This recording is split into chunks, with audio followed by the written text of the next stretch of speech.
दोस्तों इस समय ना सभी को पता है कि ईरान ने इंडिया के 2 ऑयल टैंकर्स को तो जाने दिया अपने एरिया से, अपने रीजन से, और इसी वजह से ना काफी ज्यादा लोग इंडिया के अंदर एक खुशी मना रहे हैं, या फिर कह सकते हैं ये समझ रहे हैं कि चीजें सॉर्ट आउट हो चुकी हैं, चीजें एक अच्छे नोट पे आ चुकी हैं और मार्केट्स के लिए उसको एक खुशखबरी समझ रहे हैं। लेकिन वो ये नहीं सोच रहे जो बाकी टैंकर्स फंसे हुए हैं या जो अभी करंट सिचुएशन चल रही है वो किस हिसाब से मार्केट को इंपैक्ट कर सकता है।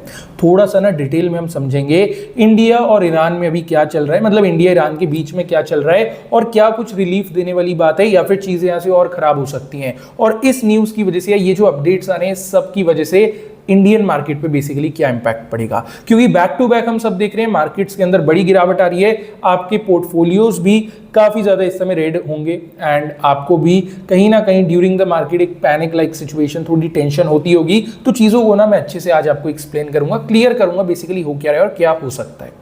इसके अलावा विप्रो, येस बैंक और बीएससी जैसी बड़ी कंपनीज की तरफ से काफी बड़े अनाउंसमेंट्स आ रहे हैं, उनकी बात करेंगे और कुछ बोनस अनाउंसमेंट्स हैं उनको भी डिस्कस करेंगे। सबसे पहले आते हैं ईरान और इंडिया के बीच क्या हो रहा है और यूएस इजराइल जो ईरान के अंदर इतनी टेंशन क्रिएट कर रहे हैं उससे हमें क्या फर्क पड़ रहा है। सबसे इंपॉर्टेंट चीज यहाँ पे आप सभी ने सुना होगा ईरान की जो रीजन है स्टेट ऑफ हॉर्मस, वहां से थाईलैंड का एक शिप जा रहा था, बिना सोचे समझे उसको ब्लास्ट कर दिया गया, बिना सोचे समझे उसको उड़ा दिया गया।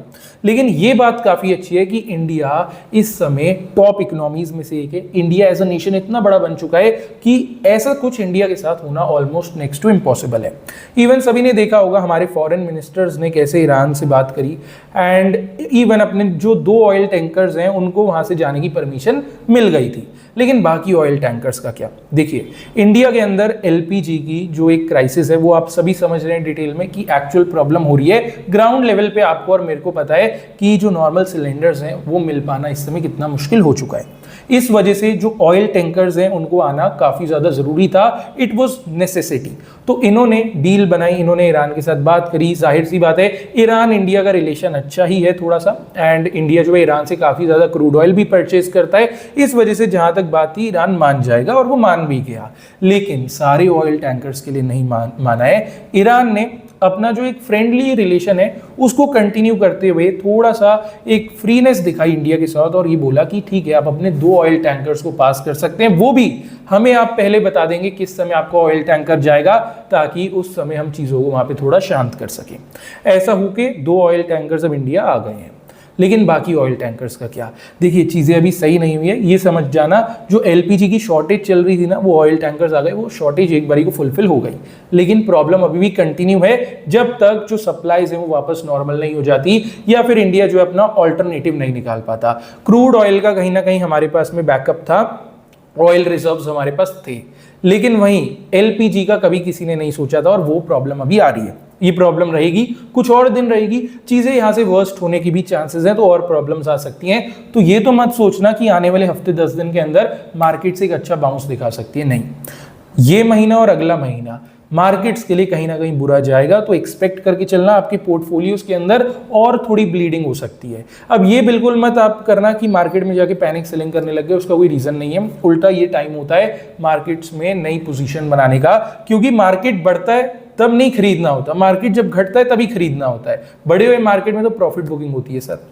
तो पहली चीज पोर्टफोलियो को देखना छोड़ दीजिए, ये समझिए आपने शेयर में नहीं कंपनी में पैसा डाला है। कंपनी डूब जाएगी रातों रात? The answer is no. अच्छी कंपनीज है, रिसर्च करके पैसा डाला है, टेंशन करने की जरूरत नहीं है। रखिए होल्डिंग बनाए रखिए, पैनिक सेलिंग करके कोई फायदा नहीं है। आज से 6-8 महीने बाद आप देख रहे होंगे जब मार्केट्स बाउंस बैक कर चुके होंगे कि वो शेयर हमारे पास इतने से दाम पे था, हमने बेच दिया और आज इसका दाम देखिए। तो ये काम आपके साथ में ना हो, इसलिए यही कहूंगा पैनिक सेलिंग से दूर रहिए।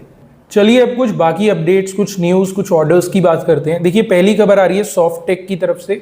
सॉफ्टेक इंजीनियर्स जो कंपनी है ना, इनको 17.16 करोड़ रुपीस का एक डील मिला है एयरपोर्ट अथॉरिटी ऑफ इंडिया के साथ में, जहां पे ये जो है एएआई मॉनिटरिंग कॉन्ट्रैक्ट्स बनाएंगी और नेशन वाइड उसको डिस्ट्रीब्यूट करा जाएगा। बेसिकली रियल टाइम और 3D विजुअलाइजेशन से जो है प्लेन्स की ट्रैकिंग को फोकस करती है। तो 17 करोड़ रुपए का कुछ कॉन्ट्रैक्ट है। सॉफ्टेक इंजीनियर्स पे हम नजर रख सकते हैं मंडे के सेशन में। अगली खबर आ रही है वेदांता की तरफ से। वेदांता ने लगभग 2575 करोड़ रुपए रेज करे हैं, 2575 करोड़ रुपीस। अपना 3 ईयर बॉन्ड इन्होंने लॉन्च करा है। इस बॉन्ड से जो 2575 करोड़ रुपए रेज हुआ है, ये कंपनी यूज करेगी अपना जो एग्जिस्टिंग डेट है ना, जो लोन अभी चल रहा है, उसको रीफाइनेंस करने के लिए, बेसिकली उसको अच्छे तरीके से स्ट्रक्चर करने के लिए। तो कंपनी के लिए अच्छा है, ग्रोथ पर्सपेक्टिव वाइज भी अच्छा है। अगली खबर सामने आ रही है डीसीएम श्रीराम की तरफ से। कंपनी को जो है $90 मिलियन का एक इन्वेस्टमेंट मिला है इंटरनेशनल फाइनेंस कॉर्पोरेशन की तरफ से। अब ये जो पैसा है ना, मेजरली यूज होगा कंपनी के केमिकल बिजनेस के लिए, और जो बिजनेस को कंपनी रूरल सप्लाई चेन्स को फोकस करके एक्सपैंड करना चाहती है उसके लिए। तो कहीं ना कहीं डीसीएम श्रीराम पे भी हम नजर रख सकते हैं। बेसिकली ये जो फंडिंग हुई है ना, ये नॉन कन्वर्टेबल डिबेंचर्स एनसीडी को इशू करके हुई है, और एक अच्छी खासी डील, एक अच्छी खासी बेसिकली फंडिंग जो है कंपनी ने रेस कर ली है, जो कि काफी अच्छी बात है। तो डीसीएम श्रीराम पे भी हम नजर बना के रख सकते हैं। अगली खबर सामने आ रही है केनीज टेक्नोलॉजी की तरफ से। शेयर के अंदर फ्राइडे लगभग 2% की गिरावट थी, जबकि बोफा सिक्योरिटीज ने एक अच्छा खासा स्टेक यहाँ पे परचेज किया था। बेसिकली हुआ क्या, मैसिव सेलिंग आ रही थी। बोफा सिक्योरिटीज ने 42 करोड़ रुपीस का माल यहाँ पे उठाया था केनीज टेक्नोलॉजी में डिस्काउंटेड प्राइस पे। डिस्काउंटेड प्राइस पे डील होगी तो जाहिर सी बात है मार्केट टूटेगा। मान लेते हैं 100 रुपए का शेयर है, आपकी कंपनी है, मैं बायर हूं, हम बैठ के देखते हैं मार्केट गिर रहा है, इस समय आपको अपना माल बेचना है, मैं खरीदने को तैयार हूं, लेकिन 100 रुपए का शेयर है, मैं 100 रुपए नहीं 95 रुपीस उसके दूंगा। आप कहते हैं ठीक है मार्केट गिर रहा है, इतना सारा माल एक साथ में मार्केट में मैं बेच भी नहीं सकता, तो आप मेरे को 95 के रेट से माल बेच देंगे। अब जो बाकी रिटेल पब्लिक है वो क्या देखेगी, 100 का शेयर 95 में बिका है, एक्चुअल प्राइस इसका 95 होना चाहिए, मार्केट 95 तक टूट जाएगा। ये होता है ऐसी डील्स में। अब अगली खबर सामने आ रही है टाटा मोटर्स की तरफ से। टाटा मोटर्स को ना पैन इंडिया ऑर्डर्स मिले हैं लगभग 5000 बसेस के, पूरे इंडिया से 5000 बसेस का ऑर्डर मिला है। बेसिकली स्टेट ट्रांसपोर्ट अंडरटेकिंग्स, मतलब जो पीएसयू कंपनीज होती है ना, जो कि स्टेट ट्रांसपोर्ट पे फोकस्ड होती हैं, उन्होंने 5000 बसेस का ऑर्डर दिया है। तो टाटा मोटर्स पे भी हम फोकस बना सकते हैं। कमर्शियल व्हीकल वाले पे फोकस रखना, दो हैं टाटा मोटर्स, एक कमर्शियल व्हीकल वाला, एक प्राइवेट व्हीकल वाला। तो कमर्शियल व्हीकल वाले पे थोड़ा सा फोकस रखना। अगली खबर आ रही है जेएसडब्ल्यू स्टील की तरफ से। जेएसडब्ल्यू स्टील जो है एक coking coal mine plant develop करने जा रही है मोजाम्बिक के अंदर। बेसिकली अलग जगह है, और जेएसडब्ल्यू स्टील के लिए एक अच्छी बात भी है, बिकॉज कोकिंग कोल माइन में पैर रख रहे हैं, जो कि एक्चुअल में एक बड़ा बिजनेस है। तो इस पे भी हम नजर बना के रख सकते हैं। अगली खबर आ रही है RM drip and sprinkler system की तरफ से। कंपनी का शेयर फ्राइडे के सेशन में 5% की लोअर सर्किट पे था, 40 रुपीज के अराउंड ये क्लोज हुआ था। आरएम ड्रिप एंड स्प्रिंकलर्स ने बोनस अनाउंस कर दिया है 5:7 के रेशियो से। मतलब इसका साफ है, अगर आपके पास में कंपनी के 7 शेयर हैं तो 5 शेयर का आपको बोनस मिलेगा। आपके जो 7 शेयर हैं वो 12 शेयर्स में कन्वर्ट हो जाएंगे।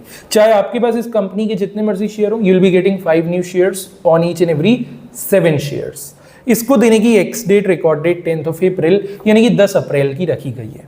अगली खबर सामने आ रही है विप्रो की तरफ से। विप्रो के शेयर्स में फ्राइडे ऑलमोस्ट 2.5% की गिरावट हमें देखने को मिली। 197 रुपीस के अराउंड का क्लोजिंग प्राइस था। विप्रो की तरफ से एक पॉजिटिव खबर सामने आ रही है। एक रिपोर्ट यहाँ पे पब्लिश हुई है आईडीएफसी फर्स्ट बैंक की तरफ से, जहां पे इन्होंने विप्रो के शेयर पे पॉजिटिव आउटलुक रखते हुए एक अपर लेवल दे दिया है 210 रुपीस का। रफली अगर आप देखें 197 से लेके 210 का एक अपर लेवल है, जो कि ये बैंक एक्सपेक्ट कर रहा है विप्रो की तरफ से। बेसिकली मैं बता देता हूँ होता क्या है, ये एक्चुअल कुछ ब्रोकर्स नहीं है, बैंक का टाइप होता है अलग अलग ब्रोकर्स के साथ, उनकी एनालिस्ट रिसर्च टीम होती है, फिर वो मिल करके ऐसे अपने आर्टिकल्स पब्लिश करते हैं अलग अलग कंपनीज के ऊपर। तो इसलिए आईडीएफसी फर्स्ट बैंक विप्रो के ऊपर ये एक अपर लेवल दे चुका है 210 रुपए का। आप चाहें तो विप्रो पे फोकस रख सकते हैं। बस इतना याद रखिएगा, मेरी तरफ से कोई पर्सनल अपडेट या स्टेटमेंट नहीं है। जो रिपोर्ट बैंक्स और ब्रोकर्स की तरफ से आ रही थी उसे ही सिंप्लीफाई करते हुए मैं आपको अपडेट कर रहा हूँ।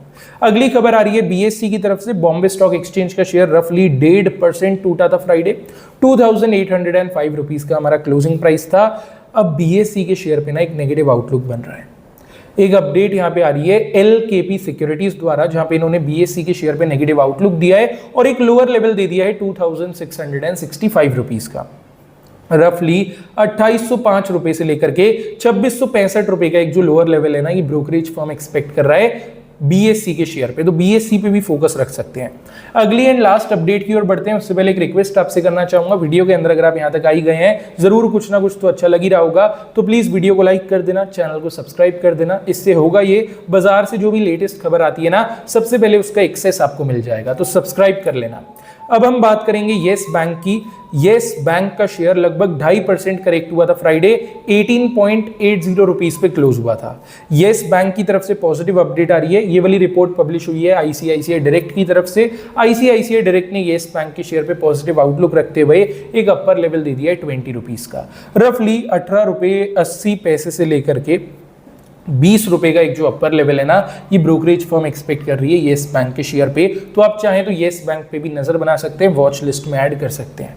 इनफैक्ट ये जितने भी शेयर्स हो गए सभी को वॉच लिस्ट में ऐड कर लेना, कोई ना कोई काम आ ही जाएगा। वीडियो अच्छी लगी हो तो लाइक कर देना, चैनल को सब्सक्राइब कर लेना, बिकॉज ऐसे वीडियोस आपको डेली यहाँ देखने को मिलेंगे। अब चलिए मिलते हैं डायरेक्टली कल के एक अपडेटेड वीडियो के साथ में।